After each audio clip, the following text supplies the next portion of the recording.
নমস্কার বন্ধুরা, PPD easy কুকিংয়ে আপনাদের সকলকে স্বাগত।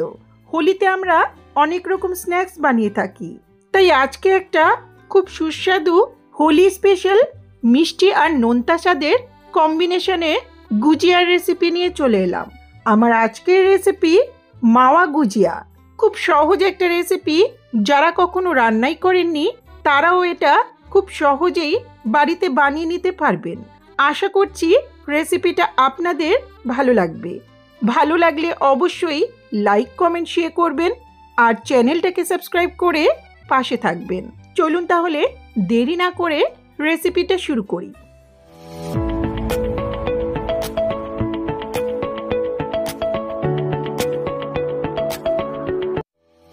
সবার প্রথমে গ্যাসের চুলায় একটা ভেজা কড়াই বসিয়ে নিয়েছি। এতে দিচ্ছি হাফ কাপ মতো লিকুইড দুধ। দুধ জাল করার আগে কড়াইতে সামান্য একটু ভেজা থাকলে দুধটা জাল করার সময় নিচে পোড়া লাগার সম্ভাবনাটা কম থাকে। দুধটা সামান্য একটু উষ্ণ হলে এতে দিচ্ছি হাফ কাপ মতো গুঁড়ো দুধ। খুব ভালো করে মিশিয়ে নেব। হালকা উষ্ণ অবস্থাতেই গুঁড়ো দুধটা দিতে হবে, তা না হলে এটা দলা হয়ে যেতে পারে। তবে অবশ্যই আলাদা করে দুধ আর গুঁড়ো দুধটা মিশিয়ে নিয়ে তারপর চুলার আঁচে বসাতে পারেন।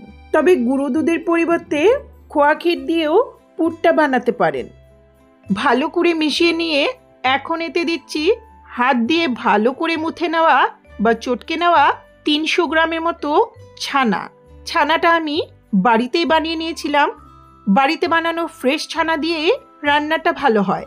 ছানা কি করে বানাতে হবে তার ভিডিও আমার অন্যান্য মিষ্টির রেসিপিতে পেয়ে যাবেন। তবে বাজার থেকে কেনা ছানা ব্যবহার করতে পারবেন। একই সঙ্গে এতে দিচ্ছি খেজুর গুড়। খেজুর গুড়ের পরিবর্তে অবশ্যই চিনি ব্যবহার করা যাবে, তবে খেজুর গুড়ের স্বাদটাই আমার মনে হয় বেশি ভালো হয়। গুড় বা চিনির পরিমাণটা নিজেদের পছন্দ মতো অ্যাডজাস্ট করে নিতে পারেন।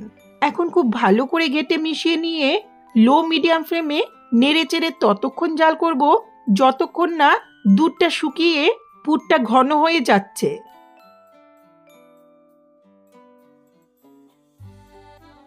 এটা বেশ কিছুক্ষণ নাড়াচাড়ার পর অনেকটাই আঠালো হয়ে আসছে। এর জলটা শুকিয়ে গেছে। এখন এটা চুলা থেকে নামিয়ে একটা বাটিতে ঢেলে নিচ্ছি। শীতের সিজনে বাজারে পাওয়া খেজুর গুড় ফ্রিজে রেখে আমি অনেক রকম রান্নাতেই ব্যবহার করে থাকি। এখন এই পুরটা ভালো মতো ঠান্ডা করে নিতে হবে। এখন গুজিয়ার ডো রেডি করে নেব। একটা মিক্সিং বাউলে নিচ্ছি 2 কাপের মতো ময়দা।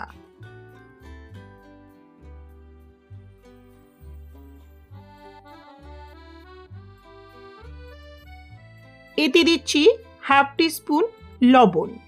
একই সঙ্গে দিচ্ছি 3/4 টেবিল স্পুনের মতো সাদা তেল। সাদা তেলটা দেওয়াতে গুজিয়াটা বেশ মুচমুচে হবে। খুব ভালো করে মিশিয়ে নেব।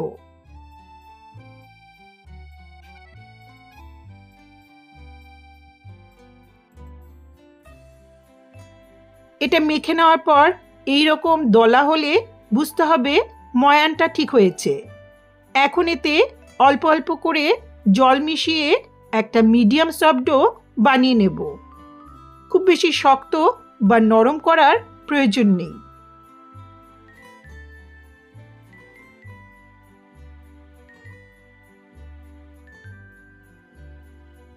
তিরিশ মিনিটের মতো রেস্টে রাখবো যাতে ডোটা ভালো মতো সেট হয়ে যায়।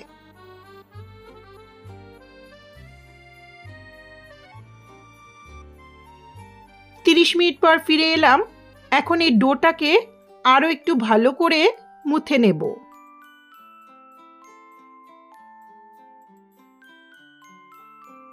এটা রেডি হয়ে গেছে। এখন এই ডোটাকে গুজিয়া বানানোর সুবিধার জন্য 4 ভাগে ভাগ করে নিচ্ছি।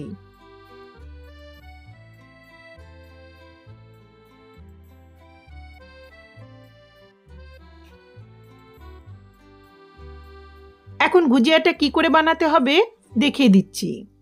একটা করে ডো হাতে তুলে অল্প একটু শুকনো ময়দা মাখিয়ে রুটির মতো গোল করে বেলে নেব।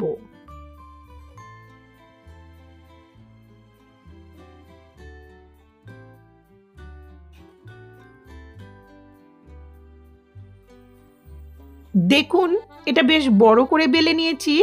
এখন একটা বাটি, গ্লাস বা কোনো ঢাকনি দিয়ে এইভাবে ছোট ছোট করে লুচির শেপে কেটে নিচ্ছি। আমি একরকম বানানোর জন্য এইভাবে কেটে নিচ্ছি, তবে আপনারা চাইলে ছোট ছোট লুচির মতো বেলেও গুজিয়াগুলো বানাতে পারেন। এখন এক্সট্রা যে ময়দা আছে সেটাকে সাইড থেকে সরিয়ে দিচ্ছি। এখন এগুলোর মাঝখানে অল্প করে পুর দিয়ে দিচ্ছি।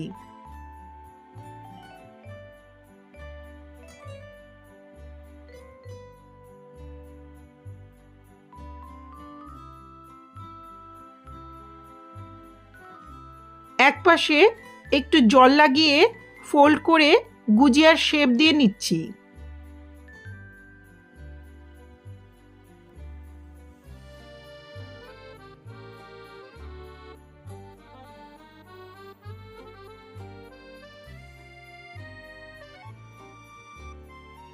এখন একটা কাঁটা চামচ দিয়ে সাইডগুলোকে সুন্দর করে চেপে দিচ্ছি। কাঁটা চামচ দিয়ে একটা সুন্দর ডিজাইন হবে, আর এভাবে চেপে নেওয়াতে গুজিয়াগুলো তেলের মধ্যে খুলবে না।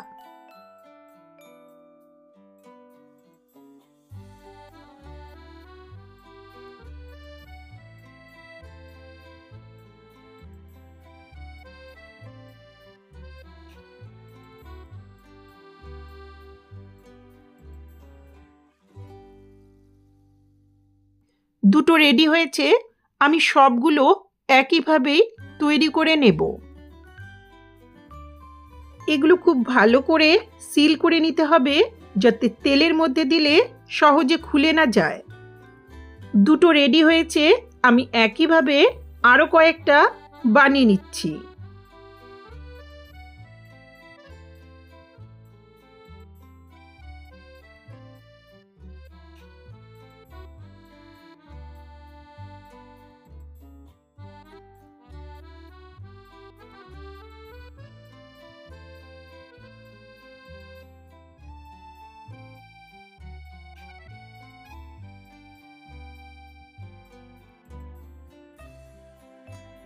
আমি প্রায় ৮-১০টা মতো রেডি করে নিয়েছি।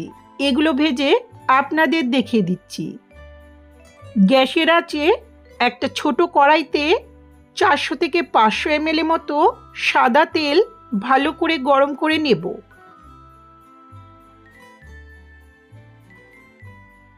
তেল ভালো করে গরম হলে গ্যাসের ফ্লেমটা লোতে রেখে এখন ৩-৪টে মতো গুজিয়া ভাজার জন্য ছেড়ে দিচ্ছি।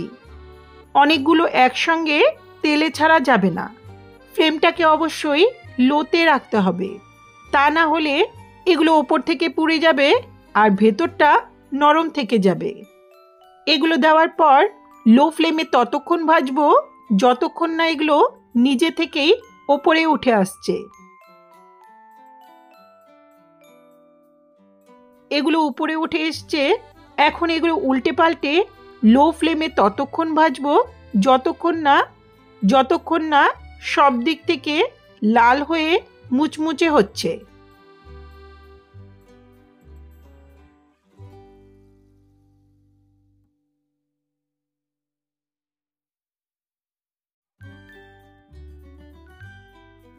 এগুলো রেডি হয়ে গেছে, আমি বাকিগুলো একইভাবে ভেজে নেব। মনে রাখতে হবে তেলে ছাড়ার সময় তেলের টেম্পারেচারটা কিন্তু খুব বেশি হলে চলবে না। ফ্লেমটাকে একেবারে লোতে রেখে গুজিয়াগুলো ভাজার জন্য দিতে হবে। লো ফ্লেমে একটু সময় নিয়ে এগুলো ভাজতে হবে। লো ফ্লেমে ভাজলে এগুলো বেশ মুচমুচে হবে। তৈরি হয়ে গেল দারুণ স্বাদের মুচমুচে নোনতা আর মিষ্টি স্বাদের মাওয়া গুজিয়া। দেখেই কিন্তু জিভে জল এসে যাচ্ছে। খুব সহজ একটা রেসিপি। তাহলে এই হোলিতে এই মাওয়া গুজিয়াটা নিজের হাতে বানিয়ে প্রিয়জনদের সার্ভ করুন। আশা করছি সকলেরই পছন্দ হবে। আর ভিডিওটা ভালো লাগলে অবশ্যই লাইক, কমেন্ট, শেয়ার করবেন। আর চ্যানেলটাকে সাবস্ক্রাইব করে পাশে থাকা বেল আইকনটা অবশ্যই প্রেস করবেন, যাতে আমার ভিডিওর নোটিফিকেশনগুলি আপনাদের কাছে সহজেই পৌঁছে যায়।